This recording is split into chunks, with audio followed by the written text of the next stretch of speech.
All right, Amanda, welcome back to the Preacher Voice podcast. So I wanted to have Amanda on. I've had her on the show in the past to talk about the troubled teen industry, and I'm going to ask her to go into that in a second. But I wanted to bring her on. I was going to do an episode talking about Paris Hilton's new documentary, This is Paris. And then I thought, who better to sit down with and discuss this movie with than Amanda?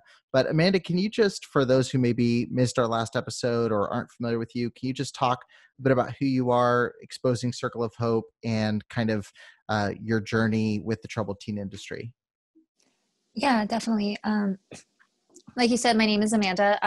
My name's Amanda Householder. My parents, Boyd and Stephanie Householder, basically started working in the troubled teen industry in the 90s. We moved from a couple of different facilities until eventually they opened up Circle of Hope Girls Ranch in 2006. Thankfully, they closed their doors this year due to all of us coming together and basically exposing them for what they truly are. It was really interesting finding out the girls were removed, but the most I guess the part that I feel most successful with is we did get a Missouri state legislator looking at the laws in Missouri. And not only is she looking at the laws, she's talking to a whole bunch of different lawyers and other state legislators to get the wording properly to make sure that the Circle of Hope situation can never happen again. And that's what she said. And that honestly, just hearing that made me proud, because if anything, all the abuse we went through, it's not for nothing. We spoke out, and we're getting laws changed, and not just, oh, we're just going to do it this way. Like, this lady is looking into it really heavily, making sure it's like properly. She wants to talk to other survivors. She said that she's already been called by hundreds of she's like, I think I opened a can of worms and I didn't even know it. And I was like, yeah, it's way bigger than I even suspected. Sorry. So it was that part I was most proud of. So No, that's awesome. And yeah, it's one thing. I mean, obviously Circle of Hope closing is a good thing. But yeah, it's, I know you feel the same way as I do. And I work in even a broader kind of across the board, like abuse within churches and things like that. But one of the goals, aside from just stopping those who have done it, is putting in checks and balances so that kind of stuff can't keep happening. And so that's really, really cool. Yeah, for those who might not know, and they hear us say the troubled teen industry, or troubled teen homes, and I think many people don't really know what that is, and don't know, when you say that, what are we talking about here? Can you kind of give a definition of what a troubled teen home looks like, and basically what they are and how they operate? yeah. A troubled teen home is supposed to be a place that any parent who is having problems, problems with their child. So it could be anything between violence, drugs, gangs, anything like that. They can send their child to get therapy, help, and like structure. The majority of them, well, not the majority of them, I take that back. The ones I grew up with were independent fundamental Baptist, and they were basically boarding schools, but they were ran more cult like. But these things run from, like, I found out, like, they're not all religious. They can be therapeutic boarding schools, they can be wilderness camps, they can be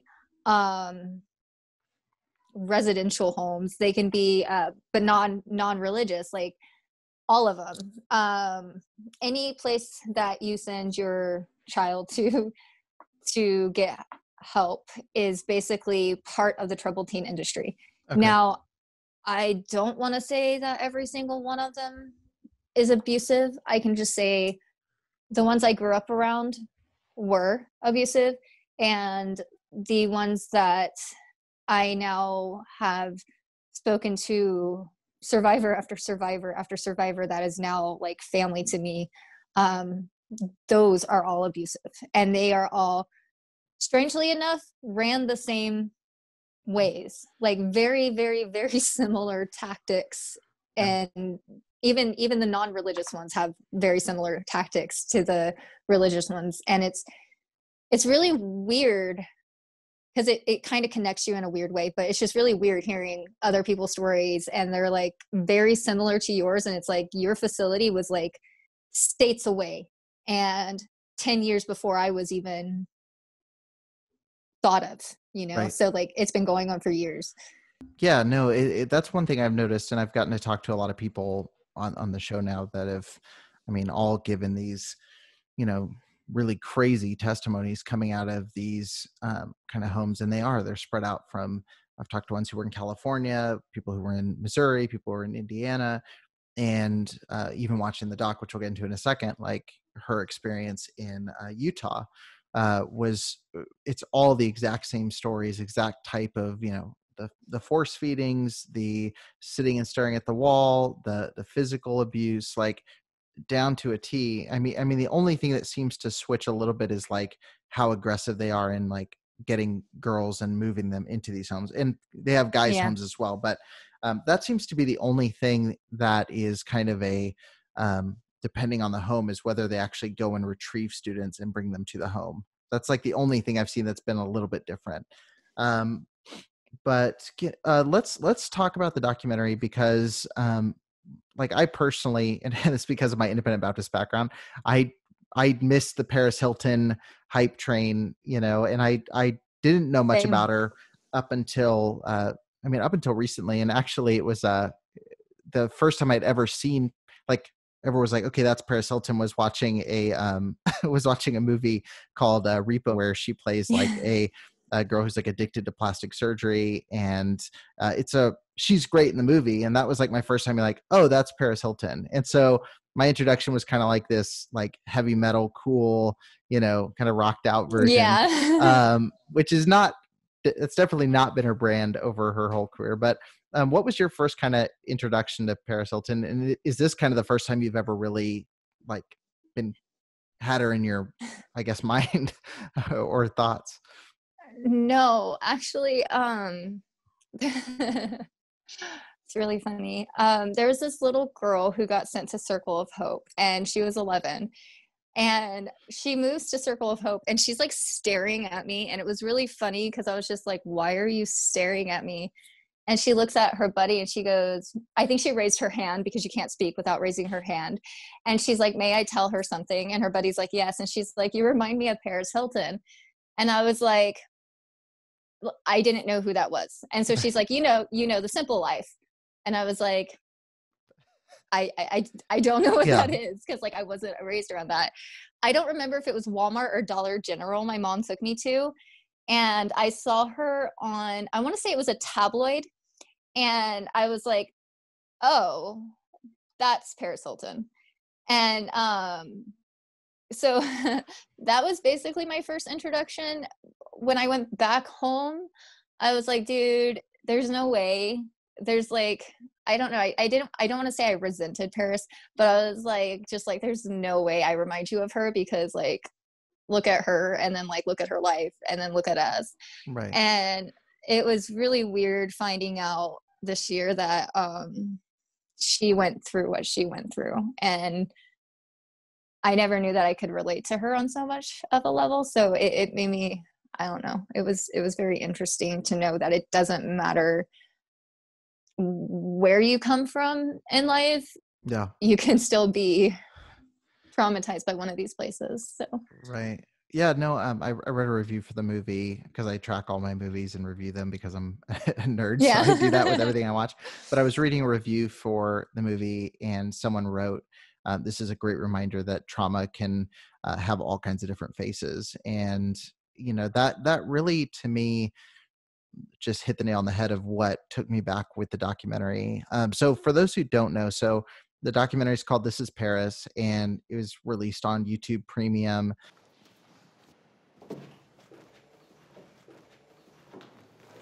All right, we go back, do it again, real walk. Paris. What do you mean I'm not on a runway? I feel like the whole world thinks they know me. That's hot.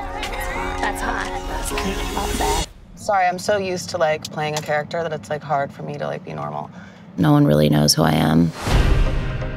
I'm always putting on this facade or just like happy, perfect life. Have fun. Are you happy? Sometimes. They say trauma, the mind may forget, but the body never forgets. What's up, Belgium? And it's trapped in you. And it can come out whenever. Stop! I don't even know who I am sometimes. I didn't used to be that way. Something happened in my childhood that I've never talked about with anyone. I just heard screaming, bloody murder. But I couldn't tell you guys because every time I tried, I would get punished by them. I still have nightmares about it. Here we are at Paris' school. And the only thing that saved my sanity was thinking about who I wanted to become when I got out of there. Just created this brand and this persona and this character, and I've been stuck with her ever since.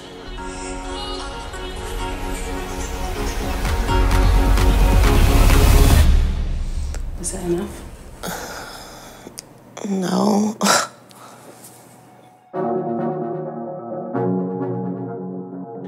And basically, it's this pretty raw documentary about Paris Hilton over the last couple years, and showing obviously the one that everyone knows, like this kind of branded, the high voice and like the bright blonde hair and, all the pink and dresses and all this stuff.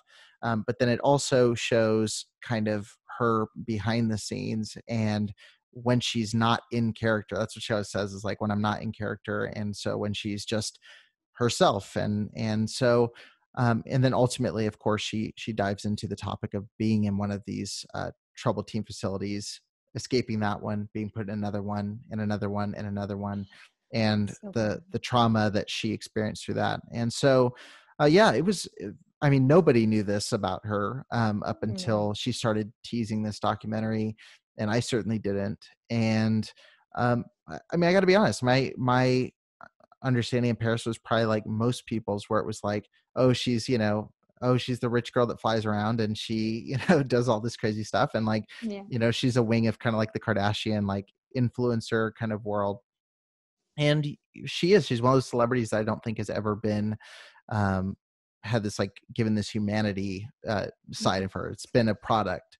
And that's something she hits on very heavy in the documentary. But, watching it, we talked a little bit beforehand, but like one of the things that shocked me was the moment she would come out of character and you would see the person behind this like iconic legendary brand and see the stress and the anxiety. And it's not just when she's talking about her experience at the troubled teen facilities. Like, it's literally just all of the ramifications of that trauma in her life, in her relationships, in her schedule, in her idea of work. Like, it filters throughout. And so I think it really, by the end of that, I was just sitting there thinking like, oh, it really does. Like, it just reminds you that even though she's living what's like, I would be like, oh, that's amazing. I get to travel the world and have tons of money and people like running and scheduling things for me. Like, it really puts a perspective like, oh, she's still like, this took a lot from her. Like, she may have a lot of financial things and cool contracts and different things, but it took things that I think she would give all that stuff to have back.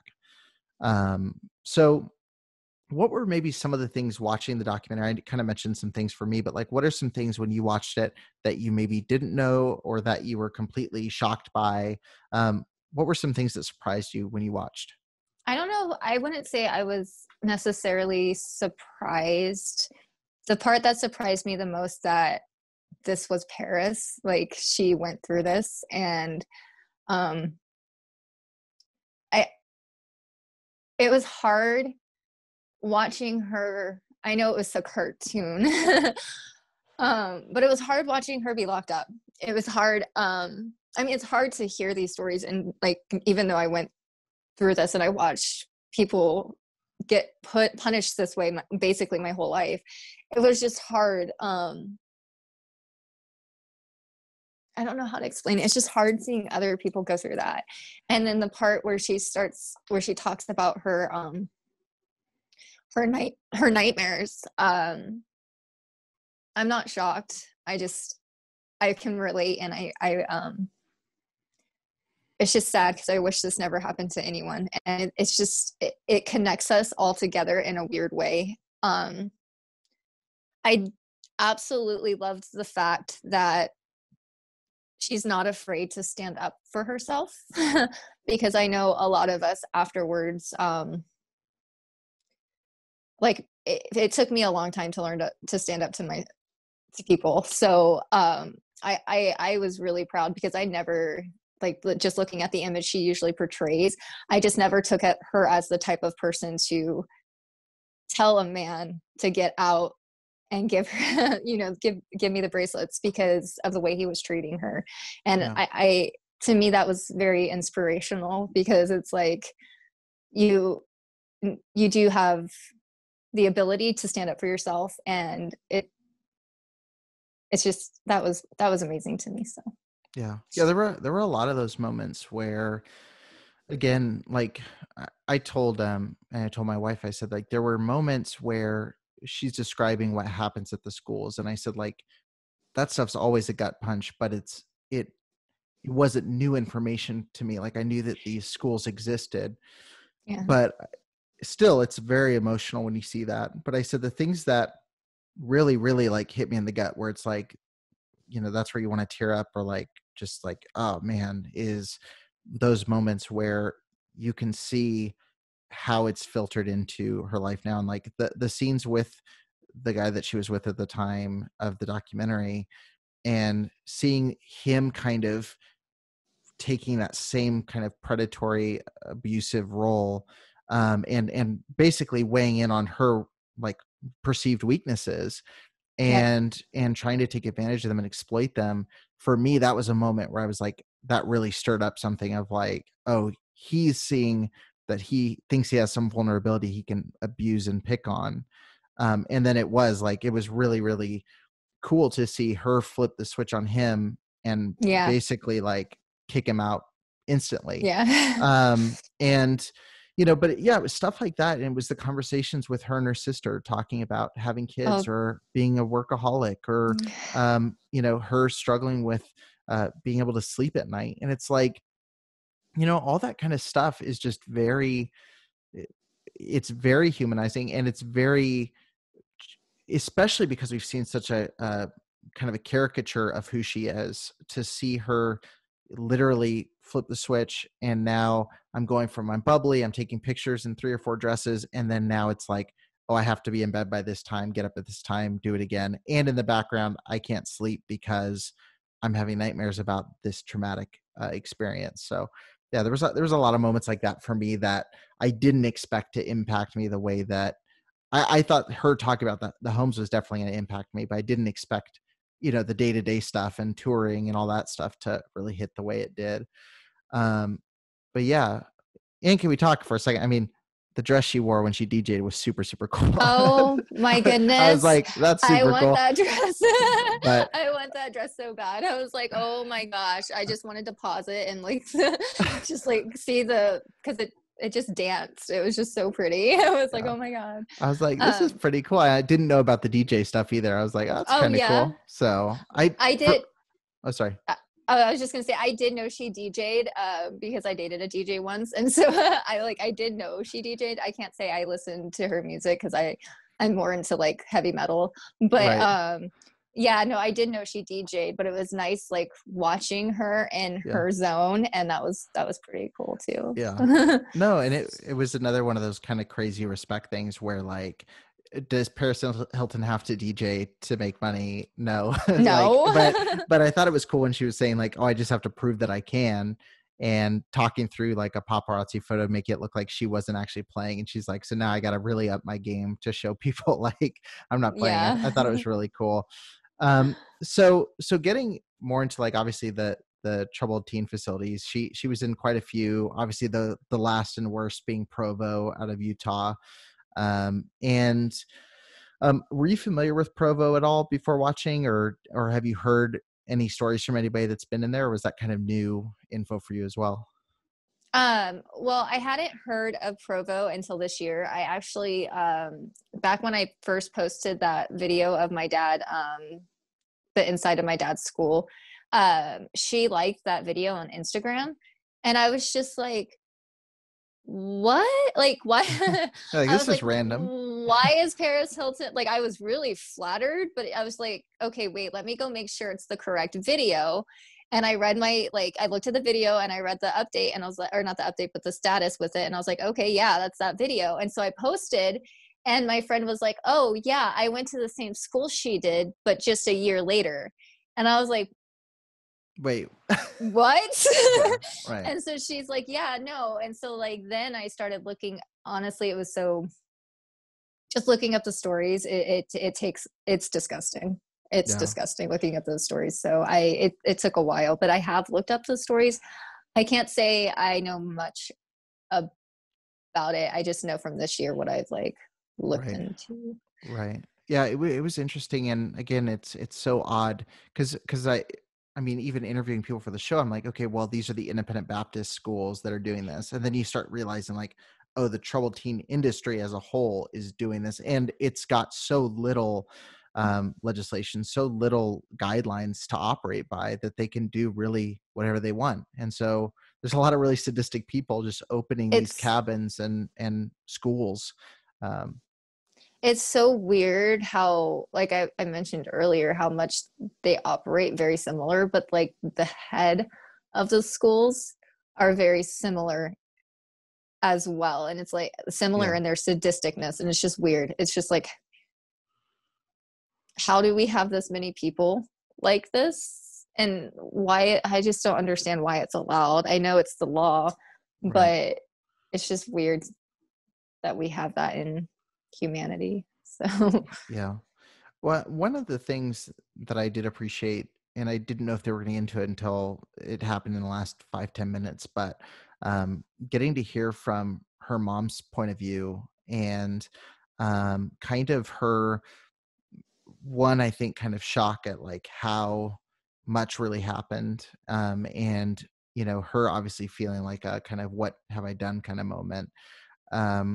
And I think that she's representative of probably a lot of parents who do send their kids to these schools where they don't know. And I know this from talking with people, like they thought it would just be a good, like strict preparatory school. They didn't think it was going to be like abusive. I don't think most parents have that in mind. But it's just shocking to me, kind of like how unaware people are of this stuff happening. And the fact that it's someone like Paris Hilton, that her mom was in the dark and she could have probably found out anything she wanted to, but the fact that they still kept things in the dark from her. Yeah, it was interesting. Like I was trying to process that, and I know watching it seemed like Paris was trying to process it as well. Like, she's saying, oh, if we knew this, your dad and I would have been there in an instant. And I kind of got a vibe that she believed her, but also was like, there's got to be something in the mind of like, well, you had to know some of this, or you had to like have suppressed knowing some of this experience. Did you kind of pick up that vibe as well, or was that just me kind of watching it? I did feel like it was a very awkward situation. I feel like her mom was, like you said, processing things, but I feel like she also was, I want to know what happened off camera. I want to know how that went down off camera. Because you could tell like her mom wanted to reach across and hug her. But from experience with these things, a lot of kids who leave these places that were taken away the way Paris was taken away, don't have relationships with their parents anymore. Like they don't even talk to their parents. And so for me, it was very nice seeing that her mom and her didn't argue about it. I just know that I personally feel parents are victims. Because I don't think that her parents knew that she was being locked up in solitary confinement for days on end and stuff like that. I feel like her parents thought they were doing what was best. Yeah. But Paris and every other child that goes through this was feeling abandoned. So part of them, I don't feel like, even through therapy, because like I know how I am was going through therapy, I feel like it gets better, but I don't feel like you ever get over it. So I don't think her mom's to blame, but I do feel like her mom does feel guilty, if that makes sense. Yeah. And Paris probably still has, since this is the first time her and her mom are talking about it, there's still a lot of processing that both of them are going to have to do together. And I hope the best for them. I do feel like it will end very well for them because they are talking about it now. Yeah. I know it's very traumatizing for the parents to have to hear what's going on, because a lot of parents don't know. Yeah. And you're going to feel guilt. Even if you were ignorant to it, you're going to feel guilty. Yeah. A lot of parents feel so guilty because like her mom said, like if they would have known, they would have been there in an instant to take them away. But the child who is at the school is being told, well, your parents don't care about you. They say, I don't know if Paris was told this, but this is what my parents would say to girls at Circle of Hope. Your parents don't want you. They sent you here for a reason. And like the isolation from your parents, because you're not allowed to talk to them, you're not allowed to call them, you're not allowed to tell them the things that are happening to you. You literally have to be a robot. I just know that it's very traumatizing to you as a child. And I'm just glad her and her mom are capable of talking about it. So yeah. No, it's huge. And she even said that in the documentary. She said it was one of the animated sequences, which were very hard to watch, even though they were very simple. But she said, she's like, I knew they had no idea that this was happening, but I hated them while I was there. Yeah. And it's I thought it was really cool that they were able to still at least have the conversation, and there wasn't what I tend to see when kids come to their parents, even for lesser things like this, where a parent knows they hurt them. A lot of times I see the parents react in anger because they don't want to address what happened. And I thought it was really big of her mom to like actually like just sit, process it, and try to do something. And I think that was really, and her saying she was proud of her was another one of those gut punch moments where I was like, that's really cool. Like that's a cool moment to happen. But yeah. So obviously we've talked about this. This is not a weird anomaly where there's 3 or 4 homes and we happen, there's a few of these things happening. Like I was on Breaking Code Silence, which I want to talk about in a second, but they say that there are 50,000 children kept in residential treatment centers every year. There's 1,000 residential treatment centers at least for youth in the United States, and 145 children have died from preventable causes, and at least 62 from asphyxiation or injury caused by restraint. And then, of course, there's little to no oversight for treatment programs. So Breaking Code Silence, it's actually someone who's I think they went to school with Paris, or I know they're at least friends with her, and started this organization. And I had seen the hashtag, but I had never seen the account. I didn't know it was from an account. I was actually watching the documentary and she said Breaking Code Silence, and I was like, I should check that out. And when I typed in, I was like, oh, they're following me. So I'll follow back. I feel bad. They've just been sitting there. But I started looking through their stuff and their stories. And I mean, it's amazing the amount of reach that they've had. And I can say this about you as well, because I think you've had a very similar kind of project that you've been doing with Exposing Circle of Hope. Like just to be able to go through and click on stories and watch all these testimonies that are so similar and all these people that have been impacted. Have you been familiar with Breaking Code Silence? I know they're obviously like, I felt dumb that I wasn't aware of them until this point. But have you appreciated like the work they've been doing, and how helpful has that been for you when you're trying to, I know for me, looking at organizations that do similar things to what I do, it's helpful to see kind of an example there. So I didn't know about Breaking Code Silence until the beginning of this year. And Miranda from the Talk Trouble actually got her friend Jen Robinson to put a video together for their campaign. Because I think Paris Hilton's video was actually supposed to come out in May of this year. And so they were trying to get a whole bunch of like Breaking Code Silence videos up. And so like she helped me get that like put up. And then like I said, I didn't know of them until the beginning of this year. But because I talked to a couple of those girls that run the page. They have been like a huge, huge, huge inspiration. Just seeing how one hashtag can make a huge difference.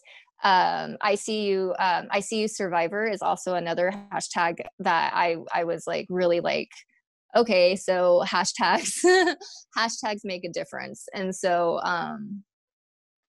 yeah, I'm really proud of what they are doing, and it's very inspirational and helpful, especially for me, like growing up in this. I knew it was big, but I knew it was big Lester Roloff version of it. It and was so big like in just your world. yeah, but then seeing but seeing the numbers of these survivors, and it's very inspiring. It's very sad, but it's very inspiring because it's like none of these people thought we would ever come together and become so strong over a hashtag. And it's just, even if I don't know them personally, I consider them family, because it's just like a weird bond. Like you can kind of understand them.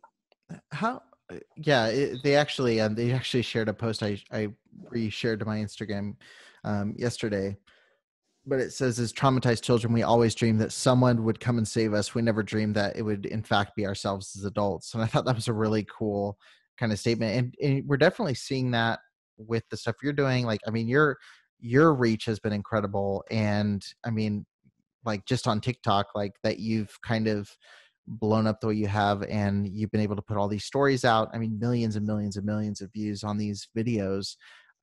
How many of these girls have you talked to, and survivors? I should probably stop saying girls because it's been guys and girls, but how many people have you talked to who've been survivors of these kind of schools? I would say, well, because I went to, like I said, I went to a couple of different ones. The ones I went to, I would say at least 100. I know that's a lot. At least 100. I would say at least 50 outside of my school. And when I say 50, I mean those are the ones that I keep in contact like regularly. Yeah. I do speak to other survivors through TikTok. Like I've had like hundreds upon hundreds of people reach out to me. Hundreds and hundreds and hundreds of people. Yeah. And like saying, hey, look up this school. And it's like, I can't even begin to explain how my mind was just like overwhelmed, because it's like, there has to be schools out there, and I don't want to compare, but there has to be schools out there worse than Circle of Hope. Yeah. And I can't even fathom, like there's one in Montana that girls like are outside working in the freezing cold temperature, and it's always freezing cold out there. Yeah. And it's just sad to me. It's overwhelming to know that there's this many schools. I just know that I am super, super, super thankful for This Is Paris, because it got people looking more into this. And I think I read something where she's going to be working with lawmakers as well, trying to get bills passed. And so if that's the case, I want it to be loud enough that every single lawmaker in every state gets together and pushes a bill through that this can no longer happen. Like, I'm super thankful that she is using her platform for something good. Yeah. And honestly, that's all that matters. No, nothing in her past matters. It's the fact that she's literally taking a risk and openly speaking about people, because these places are vindictive. When you start speaking out on them, they're vindictive. Right. And she has a lot more to lose than any one of us. Right. And so I'm so thankful for that. Yeah. No, that's awesome. Yeah. And I'm excited she's using her platform for this as well. And I'll definitely be keeping track. Like, I never thought that I'd be like a Paris Hilton fan, but now I'm like seeing her post. I'm like, yes, that's awesome. But yeah, well, I mean, you're using your platform. You've created a huge platform as well, and you're doing a great job. shedding light on this. And like, it's amazing. Like I see it all the time, people like flooding your comments with like their stories and things like that. So thanks for everything you're doing. And thanks for taking time to talk with me about this. I mean, I hope everybody that's listening to this does take time to watch it. Trust me, like, even if you're not like, don't know anything about Paris Hilton and you're the same background as me and we're like, I don't even know who this is. It's an It's worth amazing it. documentary and you'll walk away definitely a fan, I think, for sure. So, And I have to say, thank you for what you do, because growing up independent fundamental Baptist, it's just very nice knowing that there are people out there that are willing to stand up and say, hey, this isn't right. Like what you're doing is wrong. And it's just nice seeing that, because before there were like Catholic groups, there were all these other groups, but now seeing the independent fundamental Baptist, it's like, okay, yay. Like we're not crazy. Like us other people that like survive the independent fundamental Baptists aren't crazy. And there's this whole like other support system. So it's thank you. Yeah, no, thank you. Yeah, it's bittersweet. Like it's great that it's resonated with so many, but it's sad there's so many to resonate with.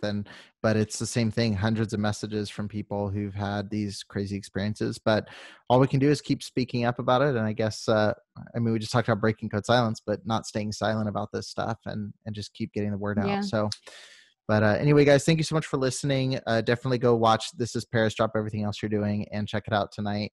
And let us know what you think. But thank you so much, Amanda, for coming on. And thank you for having me.